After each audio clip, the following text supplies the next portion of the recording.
Assalamu alaikum wa rahmatullahi wa barakatuh. Hayakumullah. Hope you guys are doing good. Inshallah, we'll be looking at the third principle, and that is the noble Quran as the source and the spring of soul purification. The greatest of that which the souls are purified is the Quran. It is the book of purification, its source, its spring, and its origin. He who desires the purification of his heart should seek it within the book of Allah subhanahu wa ta'ala. In Surah Yunus, verse 57, Allah subhanahu wa ta'ala said, Bismillahir Rahmanir Rahim.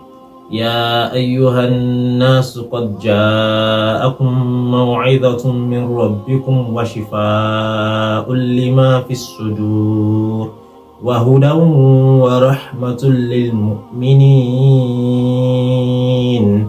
Allah says, O people, it has come to you the greatest of admonition from your Lord, and that which is going to cleanse your heart, that's going to purify your heart. Okay, wahudan, and the source of guidance, wa rahma, and mercy lil mu'minin, for those that believe. Okay, when you check out the wording of this particular ayah, you will realize that the ayah started with addressing the entirety of human beings. Ya ayyuhan nas, all right, and that means that the message of Al-Qur'an Karim is for the entirety of mankind, and they're going to benefit from it, whether they believe or they don't believe. But you do also realize that the ayah ended with lil mu'minin, for those that believe. So that tells you that it is only those that believe that are going to benefit from the guidance and the mercy of Al-Qur'an Al-Karim. Okay, that is the purport of the message. But the point I'm trying to drive home is that you can see in this particular ayah, Allah said, وَشِفَاءٌ لِمَا فِي الصُّدُورِ. It is a cure for mankind with regards to all that goes in the heart in terms of iniquities, bad thoughts, and the soul purification. That is the purport of the ayah basically. And that is why the ayah is very relevant in this discussion that we are having at the moment. In order to understand this ayah very well, let us take a look at what the Mufassirun, those are the exegetes of the Quran, let us see what they have said about it. But I will be particularly looking at the tafsir of Al-Imam Sa'di, which is known as Taysir al-Karim al-Rahman fi tafsir al-Kalam al-Manan fi tafsiri Kalam al-Manan, the Sheikh Muhammad ibn Nasir al-Sa'di alayhi rahmatullah. He said, while commenting on this particular ayah, وَشِفَاءٌ لِمَا فِي الصُّدُورِ, he said, وَهُوَ, that is, هذا القرآن, this Quran, شِفَاءٌ لِمَا فِي الصُّدُورِ, is a cure for the hearts, min amrad shahawat, okay, from the diseases of desires, addadatun an inqiyad lishari'i, that prevents one or that deters from obedience to Sharia, wa amrad shubuhat, okay, those are the two kinds of disease of the heart that the Quran cures.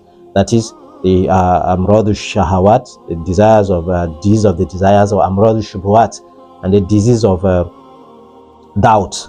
Okay, al-qadihatun fil ilmi al-yaqini, okay, that is not always apparent, okay, fi ilmi al-yaqini, with regards to knowledge that comes with certainty.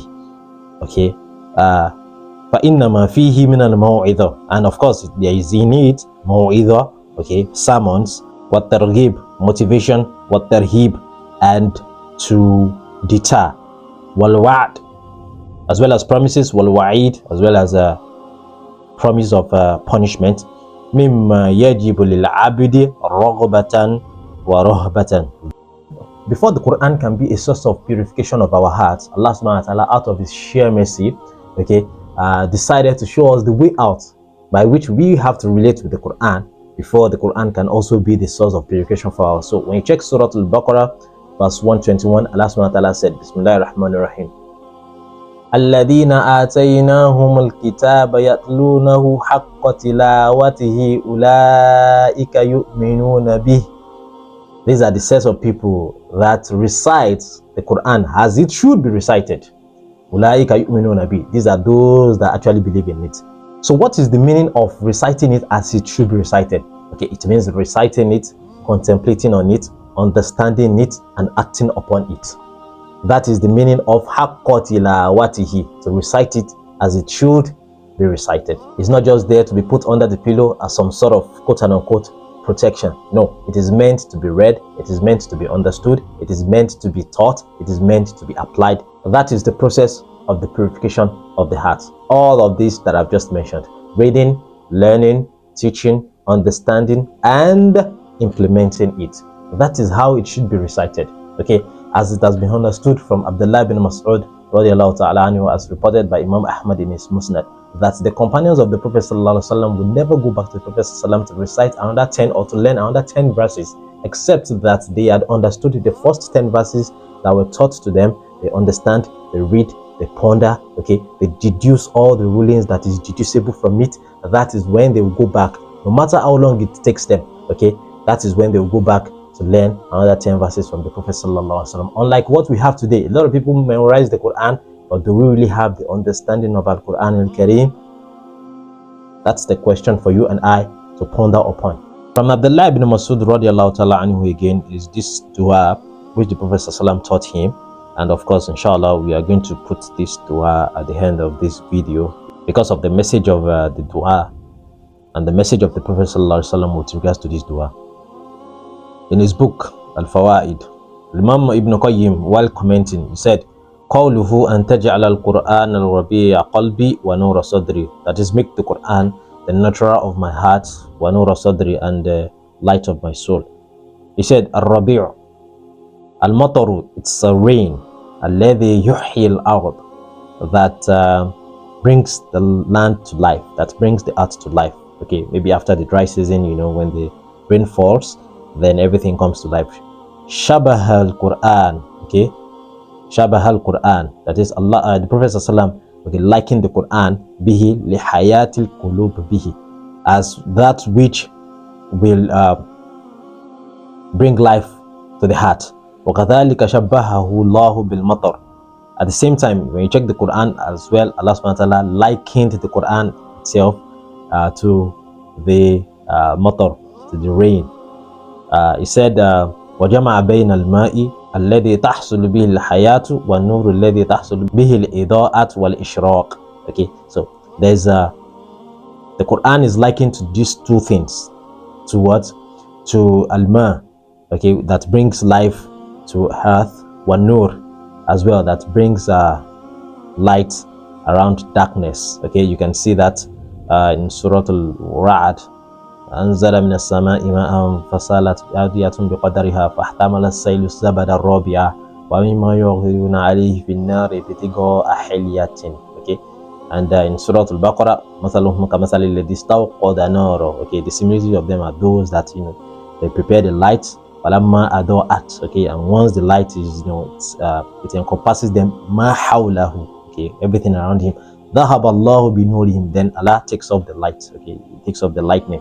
So and on like that. So the similitude about Al-Quran Kareem as Rabi', which is matar, which is the rainfall, that is, as the rainfall, as it brings life to the earth, so is the way that the Quran brings life to the qalb, and it purifies it as well.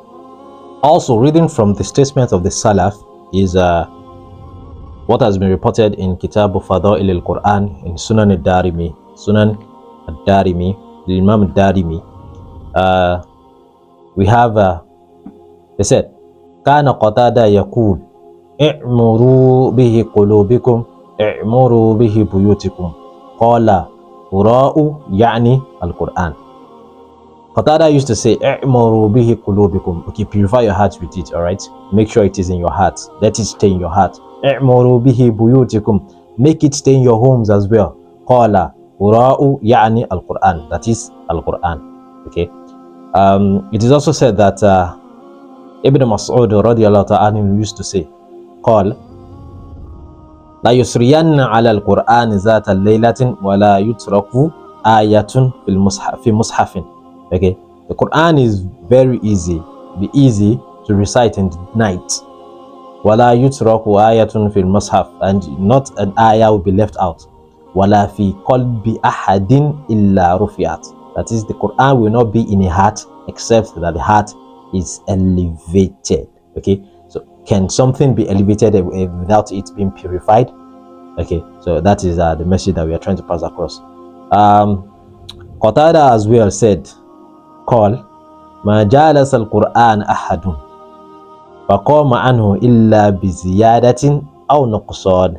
None of you, okay, will sit with the Quran فقام عنه, and stands from it إلا بزيادة, except that, well, while he was sitting with the Quran, is getting benefits, that is increasing in knowledge, and is increasing understanding of it, aw nuqsan, and when he stands from it, that is when he leaves it, he's going to have some deficiencies about the understanding of the Quran.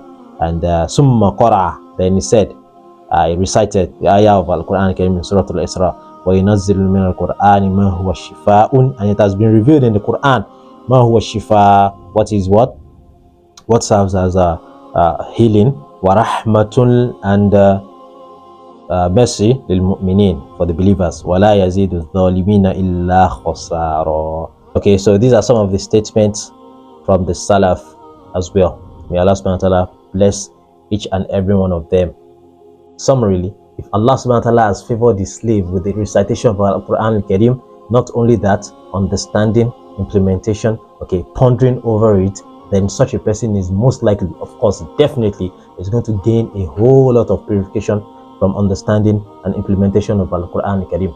Allah said, وَلَقَدْ يَسَّرْنَا الْقُرْآنَ لِلذِّكْرِ فَهَلْ مِن مُدَّكِرٍ. Indeed, we've made the Quran easy so that it can serve as a reminder. فَهَلْ مِن مُدَّكِرٍ. Will you be amongst those that remember? هذا والله أعلم. صلى الله وسلم وبارك على نبينا محمد وعلى آله وصحبه أجمعين. السلام عليكم ورحمة الله وبركاته.